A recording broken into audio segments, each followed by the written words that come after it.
So, you know that game was rigged, right? Okay, and how could it be rigged? 2 called off goals for the Sharks, and you don't think it's rigged at all? You saw the replays. You can check for yourself, but I'm pretty sure there's rules against what they did. It ain't easy being a Coyotes fan. But it sure isn't easy being a Coyotes fan in the middle of Alberta.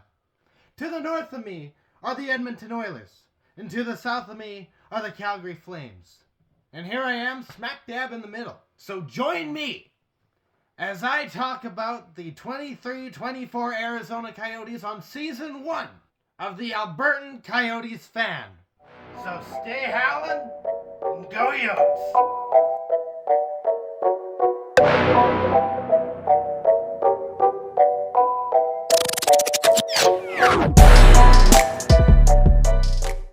Oh, this is going to be a good one. This is going to be a great one. This is going to be amazing because Yotes win 1-0 against the San Jose Sharks, which, by the way, I am thrilled about because it's the Sharks. So quick note before we get into the game. McBain's back. Amazing. It's great. There's also a bit of a situation going on where Valimaki is concerned. Dallas apparently screwed up in regards to their medical treatment of him. He was basically told, go and sleep in a hotel because we don't have the personnel here to do what we need to do to fix your face. Which is 55 stitches, by the way. 5 hours the guy waited in the hospital, waiting for care. And then I'm going through Twitter, and I'm scrolling through Twitter. I'm just going through everything, and I see someone complain about the Coyotes, making it out to be like the Coyotes are the big part of this conspiracy. That it's our fault, that our guy ended up just not getting the care they needed. And I want to say right now, that's a load of baloney. Moving on! So to start the game, it's pretty quiet. There's not a lot going on. It's, back and forth hockey, some great chances. It's looking very much improved on the Coyotes' part. We're making less suicide passes, which I don't even know if I'm allowed to say that, but that's the terminology. I'm sorry. Breakaways were covered. We were cleaner. There were 5 penalties in this game. All of them went to the Sharks. All of them went to the Sharks. We had not one penalty in this entire game.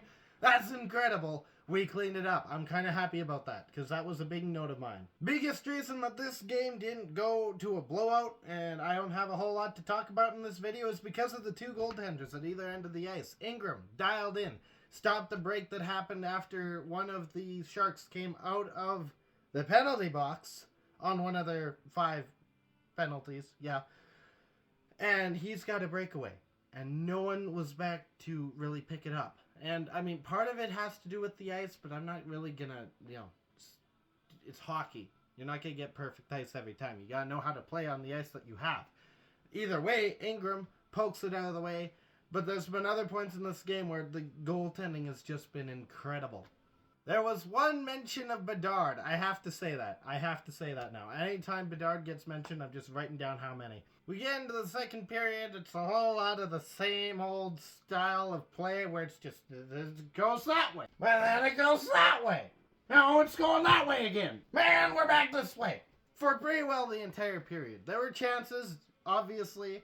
Shots actually weren't very high in this game, at all. And that was interesting. I believe, at least for the Coyotes, it seemed like it was a whole bunch of focus on quality instead of quantity, which worked. We got the lone goal, kind of. I'll get to it. And that came at the end of the second period where I'm going to read off quoted as to what I said because there were some corrections that were made. So, this is what I read initially because I was just going full mind-boggling, just, oh wow, goal. I wrote, goal for the Yotes! Michelli finds the rebound off Krause's shot and sends it home. Correction, it was Moser's shot. Correction again. Krause secondary taken away. Bugstad with the first, Moser with the second assist. Because what I saw, there was a quick drop-off where Krause left it for Moser, who took the shot. It bounced off the goaltender, and Michelli found it, put it in the back of the net. I thought that it was Krause who took the shot. It was Moser. So, at that point, Krause would have had the secondary assist. I thought he had the primary. I didn't know who had the secondary for where I was going with it. But later in the game, it was called back and looked into just a bit more because stats are important, you know. And Bukestad got a piece of it, kind of tipping it, trying to put it into the net. And it actually bounced off of Bukestad's tip, off the goaltender, and to Michelli. We enter the third. Oh boy, we enter the third. Sharks get a goal. But wait, it's not a goal. One of the Sharks players kind of nudges Ingram just a bit, and there's a bit of a debate as to whether it was contact to the stick or whether it was goaltender interference. And, you know, it was dicey. The Sharks broadcast was kind of hemming and hawing about it, and it seemed the refs also were hemming and hawing a bit. But ultimately, no goal. Sharks are still down a goal. It's still 1-0. Later in the period, another goal is scored by San Jose, and it looked good. It looked stellar, actually. It looked really good. Turney's doing what now? Oh, he's challenging again? Tourney challenges the call. The refs go for probably about maybe 20 seconds. They drop the headphones. They go out to the middle of the ice to make the call. After video review, it has been determined that the play was offside, and there is no goal on the play. I did the wavy hand motion too soon, but it's fine. I'm not a ref. And the Coyotes stay up 1-0. Right after this point, it's like 4 minutes left in the game. The Sharks pull the goaltender. And when I tell you that this is the most stressed I've ever been watching an empty net situation, because Coyotes will get the puck and then they'll kind of turn it away, and then they'll get the puck and they'll get into the zone and they'll try and pass it. Like they're trying to give points to the other team, the other players, I should say, not the other team. But the puck's not going in the net. And the Sharks, they're trying to rally back. They're trying to get on the scoreboard. They're trying to take this thing to overtime at the very least. We kill out the clock. That's how it ends. 1-0 for the Coyotes. And I feel so bad for the Sharks admin. Totally. So, some quick notes that I want to put out there. Cooley's, I don't know if it's just the way that the games have been going recently, but his confidence just looks shot. He was trying to do stuff, but he didn't look confident in it. There was one point where he had a really good opportunity to shoot, and he tried to pass it. So it seems like something's gotten into his head that needs to be worked out. And unfortunately, I'm not a therapist, so I'm not going to be able to help much on that front. The other note I have, the Sharks fans will probably really like this one. Kind of. I mean, they lost, but hey, at least there's a Coyotes fan that's kind of vouching for you. I do think that the Coyotes got away with a little too much.